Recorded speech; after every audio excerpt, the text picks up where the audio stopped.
할렐루야. 하나님의 선하심이 여러분들의 삶에 함께 하시기를 축복합니다. 오늘 함께 보실 하나님의 말씀은 예레미야서 14장 10절 말씀입니다. 여호와께서 이 백성에 대하여 이와 같이 말씀하시되 그들이 어그러진 길을 사랑하여 그들의 발을 멈추지 아니하므로 여호와께서 그들을 받지 아니하고 이제 그들의 죄를 기억하시고 그 죄를 벌하시리라 하시고, 엔게디 말씀 묵상과 함께 하시는 성도님들을 오늘도 축복합니다. 이 패망의 길이 아니라 생명의 길로 걸어 들어간 하루가 되시기를 함께 축복합니다. 여러분들에게 가장 큰 공포가 있다고 한다면 뭐가 여러분들에게 가장 큰 공포로 다가오겠습니까? 여러 가지 아마 공포를 말하실 수 있겠지만 오늘 말씀은요, 무엇보다도 더 큰 공포를 우리에게 말해줍니다. 그 공포가 뭐냐면 하나님께 거절당하고 버림받는 일입니다. 세상에서요, 그 어떠한 공포보다 하나님께 거절당하는 것, 하나님께 버림받는 것처럼 무서운 공포는 존재하지 않을 겁니다. 이 일이요, 현실에서 절대로 일어나지 말았으면 하는 일 중에 한 가지일 겁니다. 하지만 오늘 말씀에서는요, 그러한 일이 발생하게 되는데 바로 하나님의 백성인 유다와 예루살렘이 하나님께 거절당하고 버림받는 일입니다. 예레미야 14장과 15장은요, 바로 이러한 사실을 말합니다. 그 중에서 14장은 이 가뭄과 이 군사적 침략으로 인하여서 이 다가오는 위기와 그에 따른 유다의 탄식에 대해서 다룹니다. 먼저 1절에서 10절 말씀은요, 이 닥쳐온 가뭄의 이 참혹함을 고발하고 이 고난 중에 하나님께 탄원하는 그 유다의 탄원과 그에 따른 하나님의 대답을 담고 있습니다. 유다 전역에요, 엄청난 가뭄이 발생합니다. 이 다가온 이 엄청난 가뭄은요, 전국적인 통곡을 가져왔지요. 모두가 기력을 잃어버렸고 이 귀족들마저도, 심지어 그 귀족들마저도, 권세 있고 돈 많은 귀족들마저도 물을 구하지 못해요. 모든 동물들도 물이 없어 고난을 당합니다. 심지어 이 암사슴이 연한 풀이 없어서 갓 나온 새끼까지 내어버릴 정도라고 말합니다. 그런데 중요한 것은요, 이러한 고난이 우연한 자연재해로 다가온 게 아니라 이 하나님과의 언약을 저버린 백성에 대한 하나님의 심판이자 저주였습니다. 그렇기 때문에요, 이스라엘 백성들은 하나님께 간구하지요. 7절에서 9절 말씀은 심판 가운데에 하나님 앞에 유다 백성들이 탄원을 하는 장면을 소개하고 있습니다. 주님, 비록 우리의 죄악이 우리를 고발하더라도 주님의 이름을 생각하셔서 선처해 주십시오. 우리는 수없이 반역해서 주님께 죄를 지었습니다. 주님은 이스라엘의 희망이십니다. 이스라엘이 환난을 당할 때에 구하여 주시는 분이십니다. 그런데 어찌하여 이 땅에서 나그네처럼 행하시고 하룻밤을 묵으러들는 행인처럼 행하십니까? 어찌하여 놀라서 어쩔 줄을 모르는 사람처럼 되시고 구해줄 힘을 잃은 용사처럼 되셨습니까? 주님, 그래도 주님은 우리들 한가운데에 계시고 우리는 주님의 이름으로 불리는 백성 아닙니까? 우리를 그냥 버려두지 마십시오. 하나님 앞에 간절히 부르짖는 기도 같지만 어찌 보게 되면요, 참 염치도 없지 않습니까? 지은 죄로 인해서 고난을 당하는 걸 알면서도요, 그 하나님 앞에 전적인 회개와 변화보다 그저 선처해달라는 호소를 하고 있어요. 그러면서 고백하기에는 하나님은 이스라엘의 소망이시고 구원자시며 자신들 가운데 거하시는 분으로 고백합니다.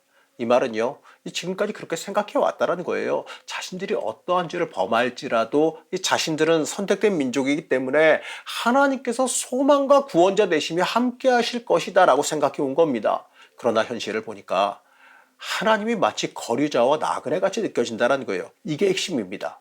고통과 어려움이 다가왔을 때에 가까이 와서 건져줄 줄 알았는데 하나님께서 마치 나그네처럼 느껴진다는 거예요. 바로 멀리서 구경하는 구경꾼처럼 보인다는 겁니다. 그 하나님 앞에 탄원합니다. 왜 하나님께서 나그네처럼 아무 상관없는 존재처럼 방관하십니까? 라는 탄원입니다. 이것처럼요, 소망이시고 구원이신 하나님이 이 참혹한 현실 속에서 방관자가 되신다는 것은요, 여러분 엄청난 절망을 가져오는 겁니다. 그러나 한술 더 떠서 이러한 절망 가운데에 하나님의 거절의 음성이 들려옵니다. 10절 말씀입니다. 주님께서 이 백성을 두고 이렇게 말씀하신다. 그들은 이리저리 방황하기를 좋아하고 어디 한 곳에 가만히 서 있지를 못한다. 그러므로 나 주가 그들을 좋아하지 않으니 이제 그들의 죄를 기억하고 그들의 죄악을 징벌하겠다. 정말 끔찍한 대답입니다.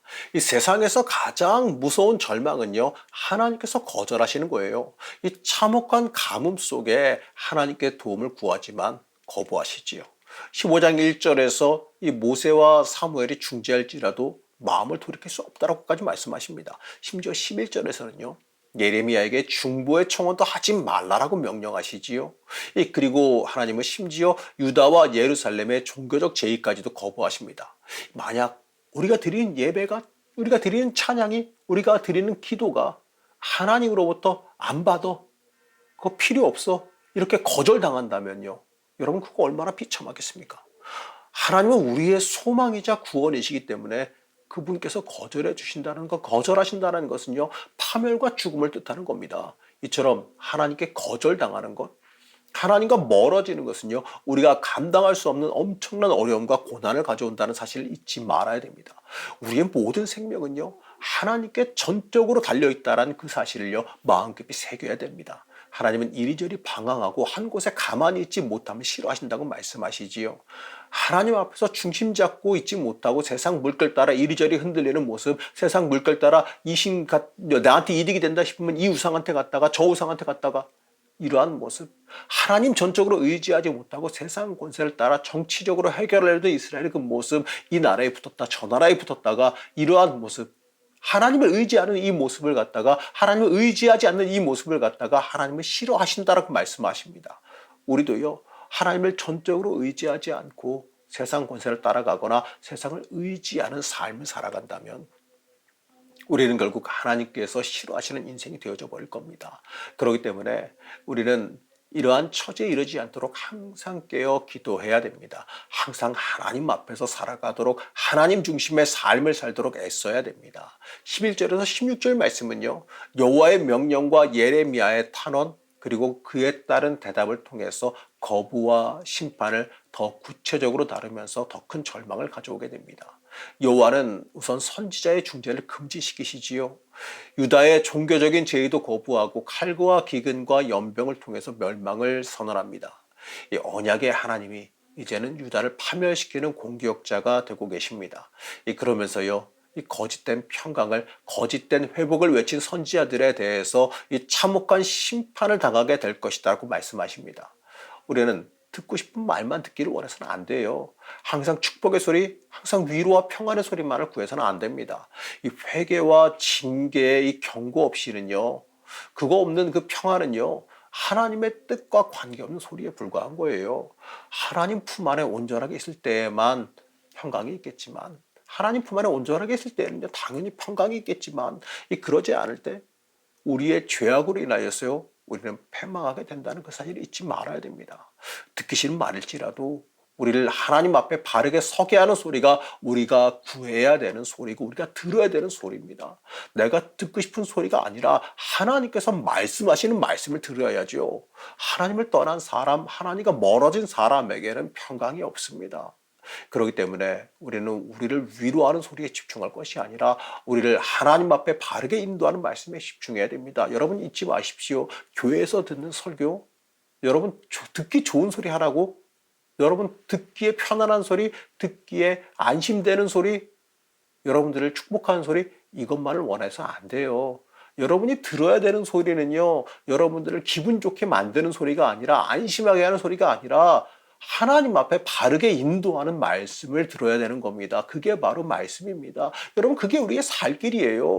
이제 17절에서 18절 말씀은요, 하나님의 탄식과 탄원을 다루고 있습니다. 이스라엘의 죄악을 인하여서요, 매몰차게 징계함을 외치시지만 하나님의 마음은 그래도 내 눈에서 밤낮 하염없이 눈물이 흘러내릴 것이다 라는 말로 안타까움을 표현하고 계시지요. 19절에서 20절 말씀을 읽어보겠습니다. 주님은 유다를 완전히 내버리셨습니까? 아니면 주님께서 진정으로 시온을 미워하십니까? 어찌하여 주님께서는 우리가 낫지도 못하게 이렇게 심하게 치셨습니까? 우리가 기다린 것은 평화였습니다. 그런데 좋은 일이라고는 하나도 없습니다. 우리는 이 상처가 낫기만을 기다렸는데 오히려 무서운 일만 당하고 있습니다. 주님, 우리는 우리의 사악함과 우리 조상의 죄악을 인정합니다. 우리는 주님께 죄를 지었습니다. 19절에서 22절은요, 유다의 처절한 절규를 다루지요. 이 질문을 통해서 이 지금의 위기를 탈출할 방법이 하나님께만 있음을 강조합니다. 이 모든 것들은요, 여호와께 달려 있습니다. 그렇기 때문에 이 자신들의 죄를 인정하고 자신의 이 범죄 사실을 고백하지요. 하지만 안타깝지만 너무 늦었어요. 안 돌이키는 것보다야 낫겠죠. 하지만 늦은 돌이킴에는요, 그에 맞는 대가를 치러야 되는 겁니다. 이 평강을 의미하는 히브리어 샬롬은요, 대가를 지불하다라는 동사 샬람에서 온 단어입니다. 다시 한번 말하면요, 대가를 지불해야 찾아오는 게 평강입니다. 이 평강을 원하지만 그 평강에 맞지 못하게 살아온 이스라엘은요, 평강을 위한 그 대가를 치러야 된다는 거지요. 하지만 그럼에도 우리는 하나님께 소망을 둬야 되는 겁니다. 대가를 치르더라도 오직 하나님에게만 소망을 둬야 됩니다. 22절 말씀입니다. 이방 사람이 섬기는 허황된 우상들 가운데 비를 내리는 신들이 있습니까? 하늘인들 스스로 소나기를 내려줄 수 있습니까? 주 우리의 하나님, 그런 분은 바로 주님이 아니십니까? 그러므로 우리는 오직 주님께만 희망을 걸고 있습니다. 주님께서 이 모든 것을 지으셨기 때문입니다. 모든 만물을 주관하시는 분이 하나님이십니다. 하나님께 모든 게 달려 있습니다. 사랑하는 성도 여러분, 우린 잊지 말아야 됩니다. 모든 것이 하나님께 달렸습니다.